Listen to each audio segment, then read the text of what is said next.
Guys, what is good? I wanted to jump on here real quick and talk to you guys about two books that I read that really gave me clarity on dealing with people and, specifically my SP at the time. But it's ironic that this book the book was actually given to me from my SP back 7 years ago, before everything had transpired. So I wanted to share these two books with you guys. The first book is a book by Don Miguel Ruiz called The Four Agreements. And in that book, he basically gives everyone, four agreements to basically get through life and dealing with anyone pretty much, let alone your SP. And so the four agreements, and this is Toltec wisdom based on his ancient indigenous people, I believe it was. And so one of the agreements to start off was always be impeccable with your word. And that basically means, have integrity, always do what's right, treat people right. If you say you're gonna do something, do it, that sort of thing. These are gonna be brief discussions because I'm not gonna go into long details because I think you guys should get the book because he goes in depth with everything.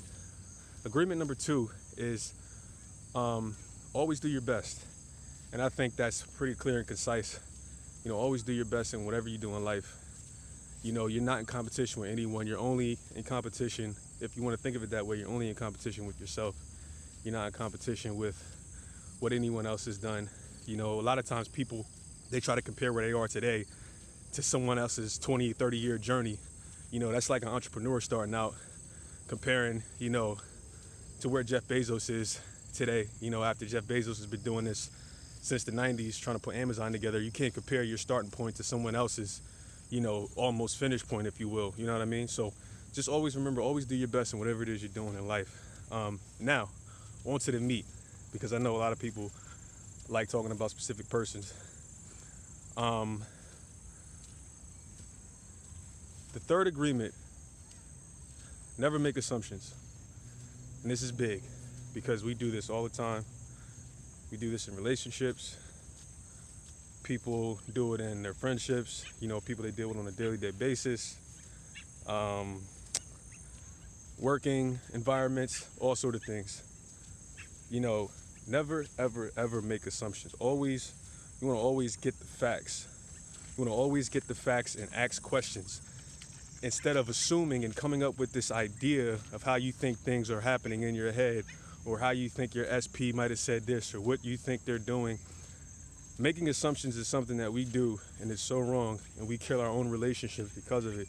It's because we try to get in the other person's head, and we try to assume, what it is they're thinking, or we try to assume that they don't love us, and we put all of these assumptions. And what happens is, like what Neville Goddard talks about, is when you assume things, they really do become real. And I think this is a super, super important part of the manifestation journey that people have to be aware of, and make sure that they stop assuming and just go directly to the source and ask questions.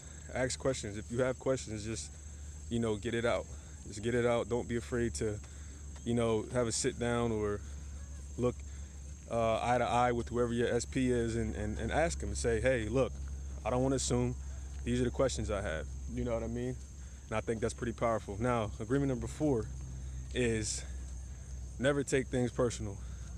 Again, which is another super tragic thing we all do when dealing with anyone, let alone a specific person. And so never taking things personal is so hard, because we've always been taught ever since we were young to, if somebody says something mean to you, you're supposed to be hurt by it. It's okay to be hurt by it, and that's true. But at the same time, that personal, when you take things personal, that lingers.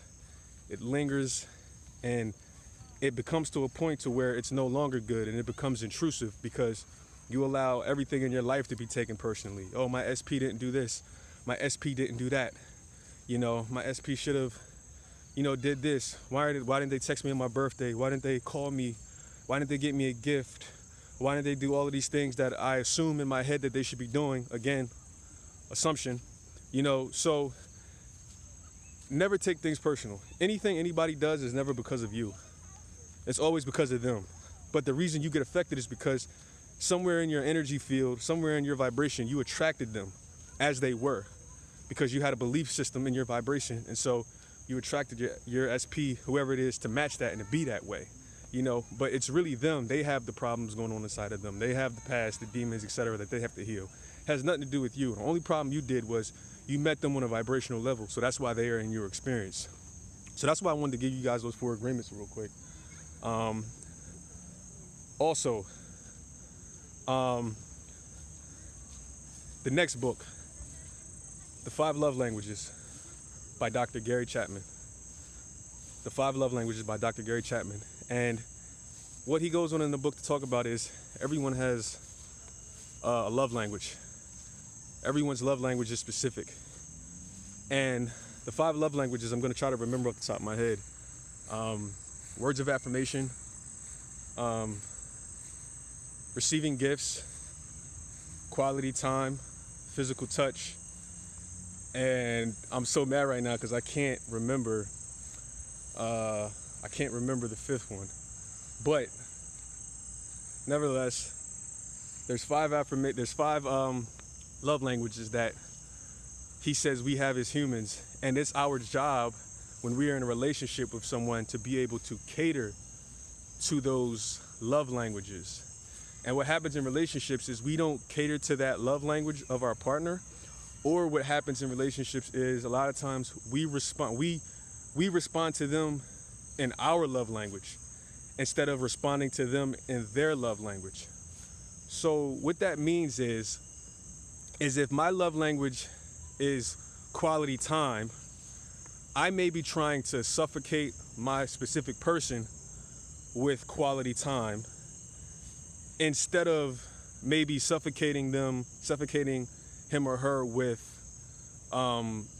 say, words of affirmation, or maybe receiving gifts as their affirmation. So if they really feel loved by getting gifts, I may be presenting to them the wrong love language, because I think me spending time with them is me presenting them with the gift of love. But in their eyes, it's not presenting them with the gift of love.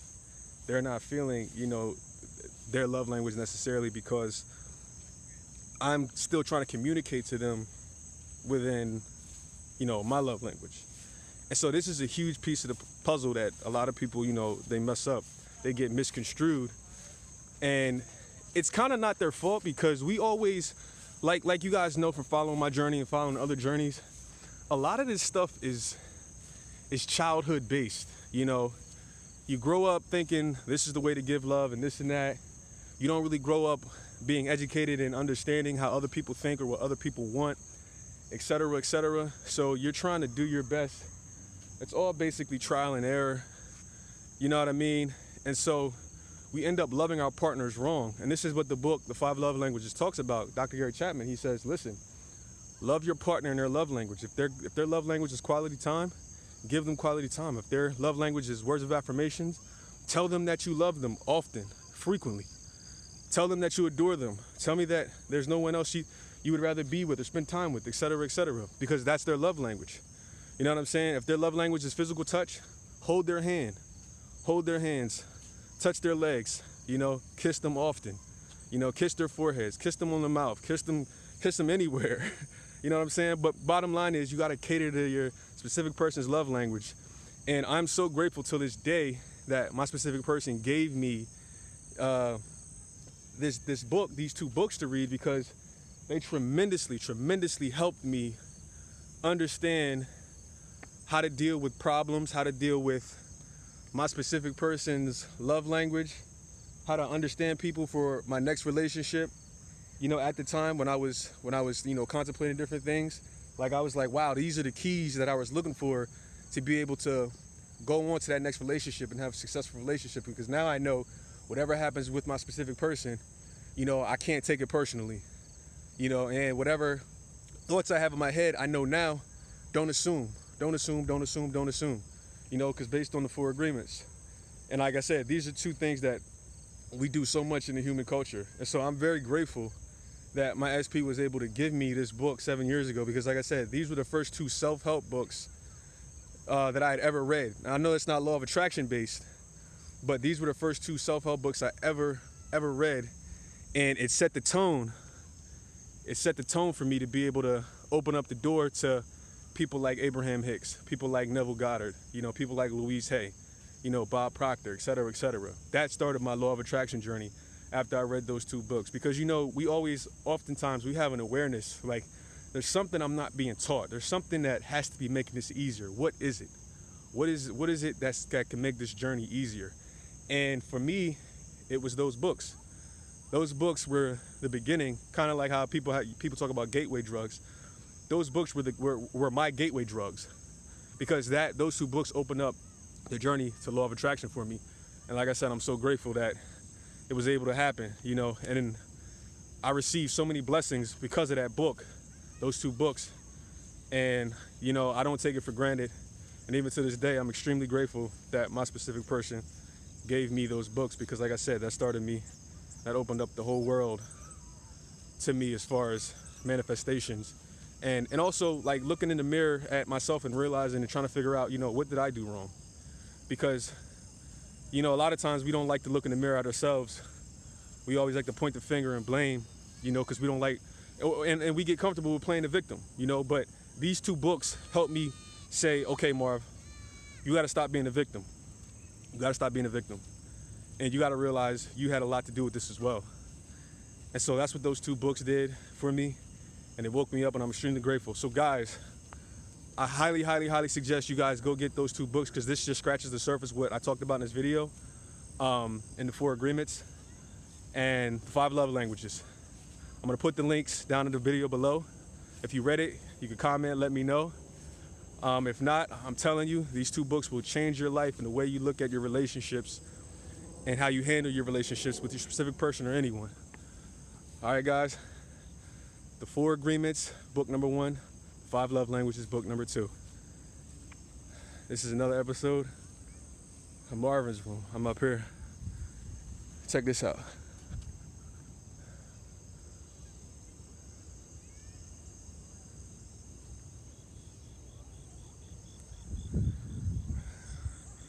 See you guys, you know where, you know when.